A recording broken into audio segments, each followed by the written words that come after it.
今次新歌嘅班底亦都係一個比較新鮮嘅班底。首先作曲嘅有張繼聰先生，然後填詞嘅有阿詹，編曲嘅都有我哋熟悉嘅阿 Nick。呢一個監製就係我最愛嘅音樂監製 Randy Chow。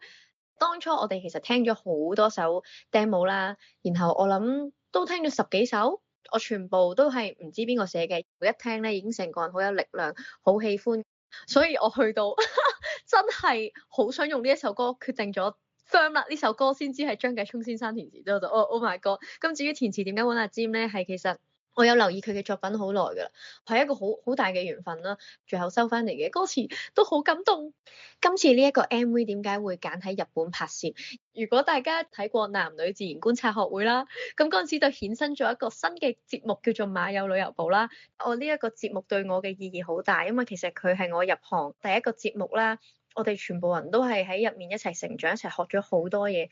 我覺得大團圓結局，即係講煙花可以追呢一樣嘢咧，其實都係我曾經喺男女自然觀察學會講過嘅一番説話。其實我希望呢個節目好似煙花咁喺最好嘅時候完結，但係當去到完結嘅時候咧，我又會好掛住，我又會好想翻返去以前咁。其實我覺得某程度上呢一個節目係代表住我嘅青春啊。咁所以當初就一聽到首歌，其實我好快我都話，不如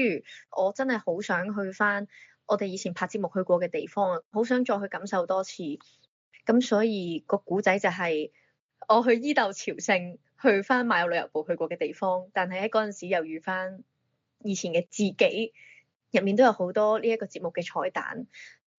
拍攝有冇難忘嘅或者趣事，其實係十分之多㗎。我坐下車啦，我哋喺小西山拍完啦，上車嘅時候，我同導演講話，其實呢一首歌係講遺憾㗎嘛，咁我哋去唔到大塞山都係一個遺憾，其實都係一件好事啊。因為我係咁建議就話，其實咧，我哋不如試下去大塞山睇下舐唔舐到一個佢唔開嘅 shot 咯。因為咧，我去唔到大塞山，去小塞山呢一個遺憾咧，都好啱呢一首歌啊。然後希神佢哋咧又一口答應喎，佢哋真係好好啦。然後我哋就真係轉咗呢個路程去咗大塞山底，然後又真係有幾塊優葉嘅牌，仲要寫埋個日子，我哋就覺得哇！你對於我嚟講呢件係一件十分之幸運，我覺得成件事好呼應到呢一首歌，超開心。